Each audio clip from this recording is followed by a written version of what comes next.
오늘 본문 말씀 16절의 말씀을 우리 함께 다시 한 번 더 읽어보겠습니다. 시작.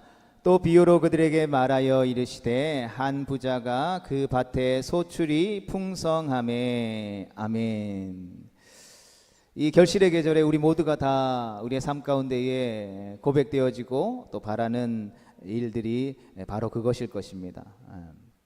본문에 등장하는 사람은 이미 부자였지만 그는 더 많은 소유를 가지기 위해 노력하고 있는 사람으로 등장하게 되죠. 여러분, 더 많은 것을 가지기 위해서 삶에 주어진 현장 가운데에서 노력하며 사는 삶을 나쁘다라고 말할 수 있을까요? 우리 주변의 이웃에 정말 아침부터 늦은 저녁까지 부지런하게 주어진 삶을 살아가는 사람들을 보면서 야, 너 그렇게 사는 거 나쁜 삶이야 라고 우리가 이야기할 수 있을까요? 아무리 우리가 가져도 더 가지고 싶은 것이 바로 인생일 것입니다. 그런 면에서 이 땅의 것을 가지고 만족하며 살아가는 사람이 과연 있을 수 있을까요? 나는 내게 지금 주어진 것이 만족해 라고 말하는 사람들이 있을 수도 있겠죠. 그러나 그것은 단지 겉으로 드러나는 고백일 뿐인 것입니다. 아무리 채워도 부족한 것이 인생일 것이죠. 물론 대부분 저보다 많은 인생을 살아왔기 때문에 제가 이런 이야기를 하지 않아도 우리가 주어진 삶을 살고 또 그 삶 속에서 마주하게 되는 경험들 속에서 우리가 지혜로 얻게 되는 진리가 바로 그거잖아요. 아무리 채워도 부족한 것이 인생이라는 것을. 오늘 본문에 나오는 부자도 마찬가지였습니다. 이미 많은 것을 가지고 있었습니다. 하지만 더 많은 것을 가지기 위해서 더 열심히 일을 했고 그 결과 올해도 많은 소출을 얻게 되었다라는 것이죠. 17절 말씀을 계속해서 읽어보겠습니다. 시작. 심중에 생각하여 이르되 내가 곡식 쌓아둘 곳이 없으니 어찌할까 하고. 아멘. 올해도 봄에 씨를 뿌려서 여름에 뜨거운 태양 아래서 수고하고 애씀을 통해서 많은 소출을 가을에 얻게 되었죠.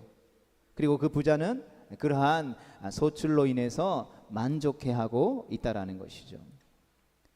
많은 물질을 보고 싫어하는 사람이 과연 어디 있겠습니까? 우리도 삶에서 어느 정도 물질을 통해 만족을 채우고 살아가고 있을 것입니다. 우리 계속해서 18절의 말씀을 살펴볼까요? 시작. 또 이르되 내가 이렇게 하리라. 내 곡간을 헐고 더 크게 짓고 내 모든 곡식과 물건을 거기 쌓아두리라. 아멘. 사람들은 주어진 사업이나 또 생업의 현장들이 계속해서 확장되어져 가고 넓어져 갈 때에 보람을 느끼고 또 흐뭇해하죠. 오늘날 사람들은 사업의 성공이 인생의 목적이 되어버린 시대를 살아갑니다. 모양이나 방법은 다를 뿐 모두가 다 자기가 원하는 자기의 삶을 만족하게 하고 행복하게 해줄 것들을 위해서 살아간다라는 말이죠. 예를 들어서 사업하는 사람으로 등장하는 것이죠. 내가 조그마한 식당을 하나 하고 있는데 그 식당에 사람들이 막 몰려오고 맛집이 돼가지고 2호점을 내고 3호점을 내고 4호점을 내고 막 TV에도 나오고 확장해서 성공해야지. 그래서 더 많은 물질들을 벌어야지. 오늘날 이 땅을 살아가는 사람들은 많은 사람들이 그러한 계획과 생각을 가지고 살아간다라는 것이죠. 어떤 면에서는 불편한 진실이지만 교회도 마찬가지가 아닐까 생각해 봅니다. 그럼 누가 어떤 목사님이 교회를 개척했는데 1년이 지나고 10년이 지나고 20년이 지났는데 그냥 3명 4명 앉아서 예배드리는 교회 하고 싶은 분들이 어디 있겠습니까? 이왕 하나님이 주시는 비전들을 가지고 사명감을 가지고 교회를 개척했으면 1년 지나면 10명 되고 2년 지나면 20명 되고 3년 지나면 30명 되고 한 10년 지나면 한 1000명 되는 교회로 계속해서 확장해 나가서 더 이상 이 공간에서 예배 드릴 수 없어서 어쩔 수 없이 넓은 예배당으로 옮겨야 될 수밖에 없는 상황. 그래서 교회가 확장되어지는 일들을 싫어하는 교회가 어디 있을까요? 다 좋아하겠죠. 그리고 계속해서 끊임없이 그렇게 확장되어지는 사업이나 삶의 생업의 현장이나 물론 교회도 계속해서 새로운 계획들을 세우게 되겠죠. 그로 인해서 통장의 잔고가 늘고 또 승진하게 되고 명예를 얻게 되고 권력을 얻게 되고 뭐 어디 한 자리에 앉아 있으면 마음도 푸근하겠죠. 계속해서 19절의 말씀을 같이 볼까요? 시작. 또 내가 내 영혼에게 이르되 영혼아 여러 해 쓸 물건을 많이 쌓아두었으니 평안히 쉬고 먹고 마시고 즐거워하자 하리라 하되 아멘. 사람들은 대부분 물질이 삶의 평안함을 가져다 준다라고 생각합니다. 물질만 있으면 삶이 즐겁고 삶의 평안함이 저절로 주어지는 것으로 생각하죠. 실제로도 그런 것 같습니다. 여러분 통장에 동그라미 수가 막 9개, 10개 넘어가는 통장 잔고를 가지고 있다고 생각해 봅시다. 그것 때문에 막 불안에 떠는 사람이 있을까요? 마음이 넉넉하고 또 사람들을 만날 때 뭐 내가 뭐 밥 한 끼 살 수 있고 술 한 잔 살 수 있고 뭐 마음의 여유도 생기고 뭐 하고 싶은 거 하고 먹고 싶은 거 하고 철 따라 놀러도 가고 요즘처럼 뭐 단풍이 붉게 물드는 시즌이 되면 뭐 산으로 놀러도 가고 갔다가 등산하고 내려와서 동동주에 파전도 한 그릇 하고 그러면서 삶의 즐거움이 생기는 것 같고 그래서 그래 뭐 인생 별거 있냐 이게 행복한 인생이지 하면서 평안함도 주어지는 것 같죠. 그런데 반대로 통장의 잔고가 줄어들면 어떻게 될까요? 저 같은 경우에는 통장의 잔고가 줄어들면 전화부터 오더라고요. 계속해서 오라는 성도들의 전화는 안 오고 교회와 신앙 상담의 전화는 안 오고 뭐 1588, 뭐 02, 뭐 전국 각지에서 전화 와요. 문자도 오고 무슨 전화일까요? 너 통장에 잔고 돈 없더라, 대출 받아라 이런 연락이 오죠. 그러다 보면 어떻게 됩니까? 마음의 여유도 안 생기고 즐거움도 사라지고 평안함이 없어지는 것처럼 느껴지죠. 계속 대출 받으라는 조바심 전화가 오면 조바심도 생겨요. 불안하지 않은데 괜히 불안한 것처럼 느껴지는 거죠. 저는 아무런 어려움이 없는데 옆에서 계속 아이고 돈 없어서 힘들겠네, 돈 없어서 힘들겠네, 돈 없어서 힘들겠네, 전화 와가지고 돈 없어서 힘드시죠, 제가 돈 대신 빌려줄게요, 계속 이야기 들으면 어떻게 됩니까?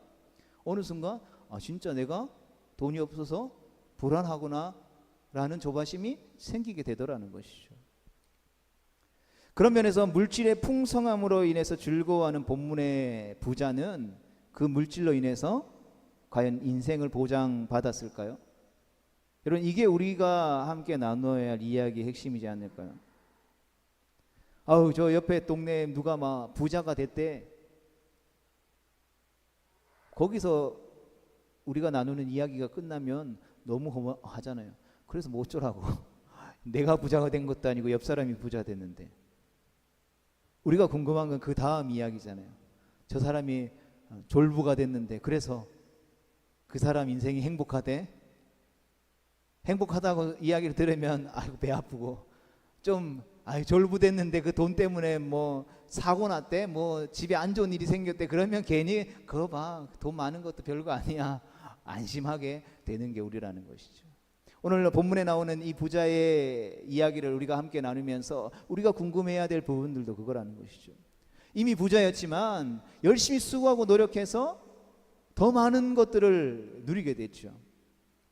그런 그 부자 그 인생이 과연 어떻게 되었을까요? 보장받았을까요? 20절 말씀을 같이 읽어보겠습니다. 시작. 하나님은 이르시되 어리석은 자여 오늘 밤에 내 영혼을 도로 찾으리니 그러면 내 준비한 것이 누구의 것이 되겠느냐 하셨으니 아멘. 많이 벌어서 행복할 것 같았던 인생에 하나님께서 찾아오셔서 어떻게 하신다고요? 이 사람의 생명을 찾아가겠다라는 불러가겠다라고 말씀하고 있는 것이죠. 여러분 우리가 이러한 삶의 경험들과 이러한 삶의 모습들을 마주하게 되는 사람들을 굉장히 많이 보게 되죠. 열심히 수고하고 노력해가지고 이제 좀 먹고 살만해졌는데 이제 모든 것이 행복한 삶을 위해서 준비되어진 것 같은데 이제는 인생을 좀 즐기고 여유롭게 살 수 있는 마음도 생겼는데, 여러분 도대체 이게 어떻게 된 일일까요? 마치 지금까지 내가 수고하고 노력했던 그 모든 것들이 한순간에 물거품이 되어버리는 순간을 마주하게 되는 것이죠. 여러분, 하늘이 무너져 내리는 것 같은 소리에 여러분 이 부자의 마음이 어땠을 거예요? 어찌할 바를 몰랐겠죠. 여러분, 이런 일을 주변에서 겪는 사람들의 경우들을 많이 보죠. 뭐 주변을 찾지 않아도 뭐 길게 살진 않았지만 제 인생에서도, 제 가족들 안에서도, 친척들 안에서도 이런 일들이 허다하게 많이 일어나는 것들을 보게 되죠. 또 부교육자 시절에는 교회를 옮겨 다니면서 그 교회 성도님들을 섬기면서 수없이 많은 사람들의 그 인생에 이런 물거품을 만나는 순간들을 마주하게 되더라는 것이죠. 하나님께서 부자에게 말씀하셨다라는 것이죠. 부자에게 하신 말씀을 우리가 함께 좀 살펴봤으면 좋겠습니다. 첫 번째로는 다 같이 읽어볼까요? 시작. 어리석은 자여. 성도 여러분, 하나님께서 지금 이 부자에게 어리석은 자라고 말씀하시는 것이 믿어지십니까? 여러분, 말씀을 시작하면서도 나누었던 것처럼, 여러분 오늘 본문에 나오는 이 부자가 바보입니까? 아니죠. 세상의 가치와 관점으로 보면 뛰어난 경영자고 뛰어난 사업가라는 것이죠. 뛰어난 농부였다라는 것입니다. 세상에서도 내일을 잘 준비하기로 일어난 사람이죠. 주변에 누가 있는데 그 사람 젊었을 때 엄청 열심히 수고하고 했었더니 노후에 삶이 보장되어서 지금 행복하면서 떵떵거리며 잘 살고 있어. 그런 사람을 바라보면서 저 바보 같은 놈이라고 이야기할 사람이 어디 있냐라는 것이죠. 누구보다 부지런하고 누구보다 아꼈고 누구보다 최선을 다해서 인생을 살았는데, 그러한 인생을 향해서 어리석다라는 표현이 가당키나 한 평가일까요? 여러분, 그러나 오늘 본문 말씀을 통해 나타나고 있는 하나님의 평가는 단호하다라는 것이죠. 어리석은 자로 평가하고 있다라는 것입니다. 두 번째, 하나님이 어떻게 말씀하십니까? 같이 봅니다. 시작. 내 영혼을 도로 찾으리니. 성도 여러분, 하나님께서 그 부자를 향해서 어리석다라고 표현한 이유가 무엇일까요? 그가 더 최선을 다하지 않았고, 아니면 그가 투자를 잘못했고, 그가 농사를 잘못 지었기 때문에 하나님께서 그 부자를 향해서 어리석은 자라고 평가하셨을까요? 하나님께서 그 부자를 향하여서 어리석은 자다라고 평가한 이유는 그가 자신의 육체를 위해서만 부지런했고 아끼고 최선을 다한 인생을 살았기 때문이라는 것이죠. 즉 영혼에 대해서는 관심이 없었기 때문이라는 것이죠. 이 말인즉슨 인생에게는 뭐가 있다라는 말입니까? 영혼이 있다라는 것이죠. 그리고 지금 이 부자를 향해서 하나님께서는 그 영혼을 부르고 계시다라는 것입니다. 여러분, 이 말이 가지고 있는, 이 하나님의 말씀이 가지고 있는 의미는 우리는 영혼을 통해서 하나님을 만나게 된다라는 말이죠. 성경은 하나님은 영이시니 했습니다. 그러하기에 하나님 앞에 나아가 예배하는 자들도 영으로 예배드려야만 하나님을 만날 수 있다라는 것이죠. 내가 옷 아침에 예쁘게 차려입고 내 걸음을 가지고 교회에 와서 앉아서 예배 드린다라고 해서 하나님을 만날 수 있는 것이 아니라는 것이죠. 내가 아무리 화려하고 좋은 방식을 가지고 많은 돈을 가지고 하나님 앞에 나와서 하나님, 내가 하나님 만나기를 원합니다 라고 만나주세요 라고 말해도 하나님을 만날 수 없는 것이 인생이라는 것이죠. 왜 그렇습니까? 하나님은 영이시기 때문에. 우리의 영이 회복되어지지 않으면, 우리의 영이 구원받지 않으면, 우리의 영안이 열려지지 않으면 영이신 하나님을 바라볼 수도 없고 만날 수도 없고 그 하나님의 음성을 들을 수도 없다라는 것이죠. 그러하기에 우리가 예배할 때에 의지해야 하는 것은 바로 이 공간 가운데 함께 하셔서 우리를 하나님을 만나게 하시는 성령 하나님이시다라는 것을 우리가 기억할 수 있기를 주님의 이름으로 축복합니다. 그러하기에 우리는 우리에게 주어진 인생을 살아갈 때에 이 영혼에 대해서 관심을 가지고 살아가야 하는 것이죠. 여러분, 물질을 많이 가지고 살면 모든 문제가 해결될 줄 알았죠.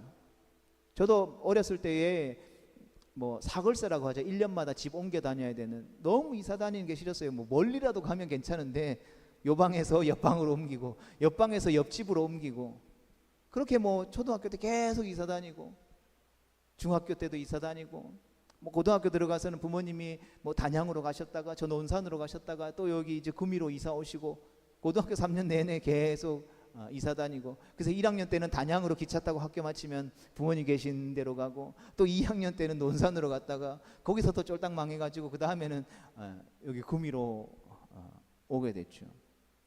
그래서 제가 어렸을 때 꿈이 이사 다니지 않았으면 좋겠다. 내 먹고 싶은 거 먹을 수 있을 만큼 돈 벌었으면 좋겠다. 이거였어요. 물질을 많이 가지고 살면 모든 삶의 문제가 해결될 줄 알았던 거죠. 그런데 부자처럼 하나님으로부터 이런 소리를 듣고 있는 거죠. 하나님으로부터 이런 평가를 들었는데 여러분, 누가 변명할 수 있겠습니까?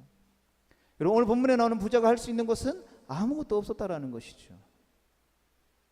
세 번째 같이 읽어보겠습니다. 시작.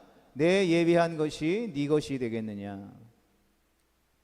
여러분, 부자는 주어진 인생을 최선을 다해 살았지만 영혼에 대해서 무관심했던 부자는 일생을 바쳐 노력한 모든 노력이 결국 허사가 되고 말았다라는 것이죠.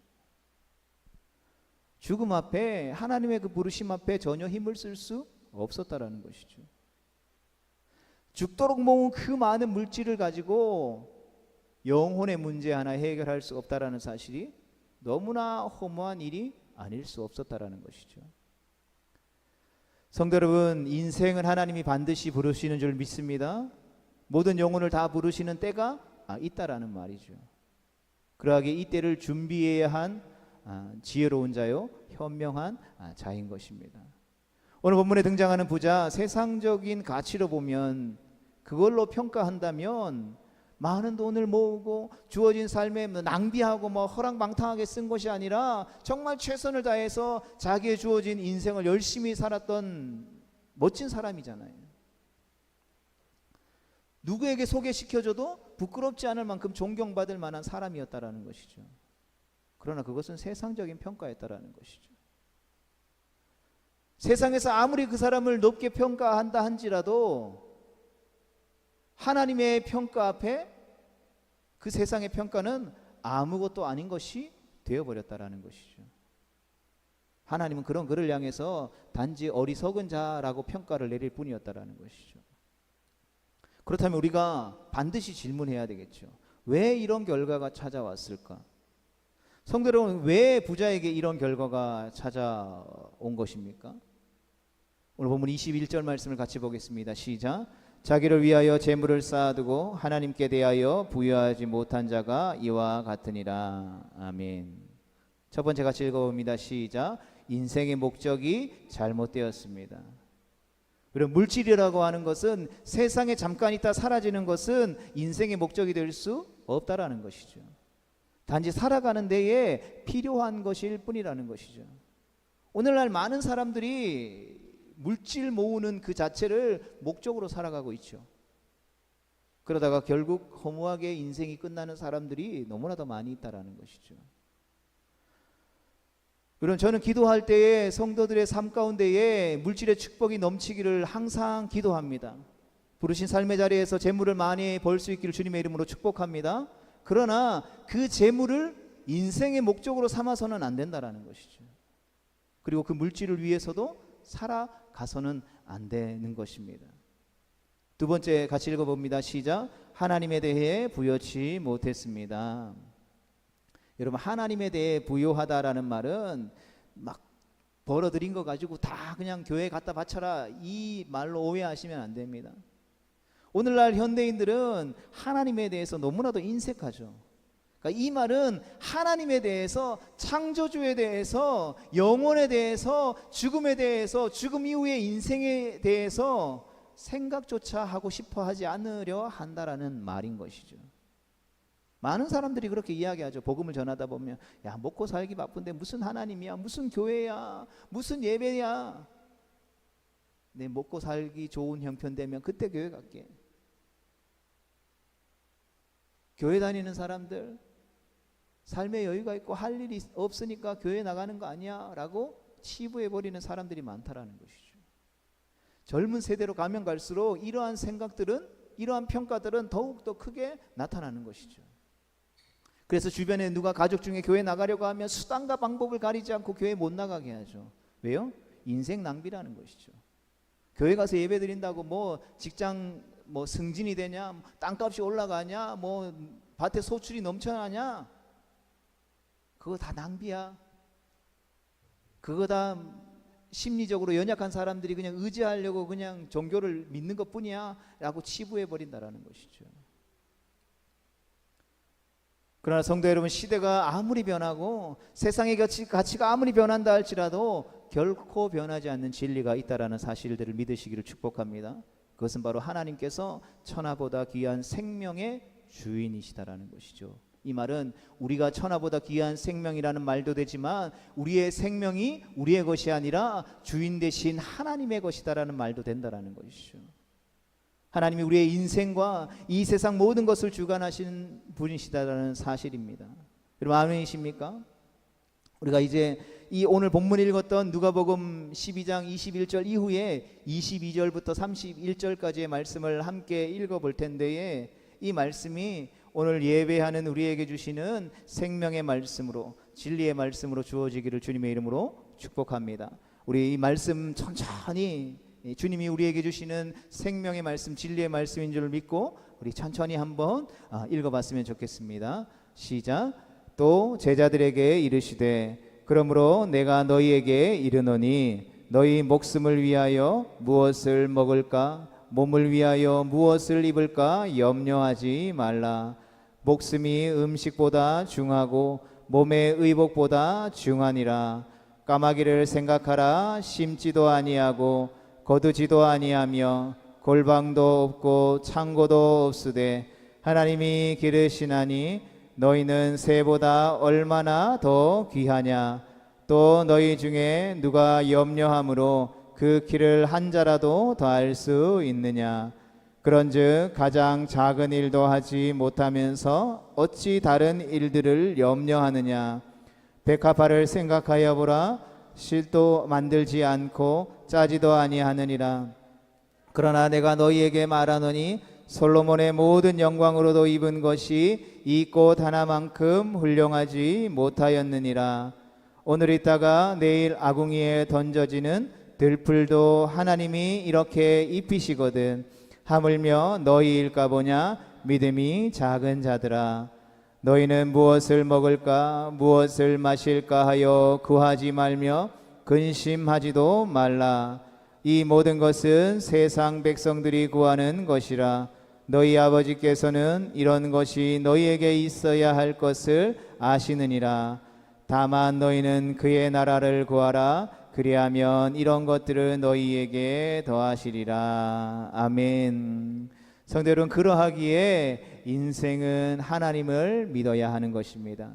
인생의 가장 큰 죄는 하나님을 믿지 않은 것이죠. 요한복음 16장 9절 말씀에 보면 죄에 대하여라 함은 그들이 나를 믿지 아니하며 라고 했습니다. 우리는 생각할 때에 뭐 도둑질하고 누구를 때리고 뭐 어떤 다른 사람에게 해를 끼치는 것을 죄라고 생각할 때가 많다라는 것이죠.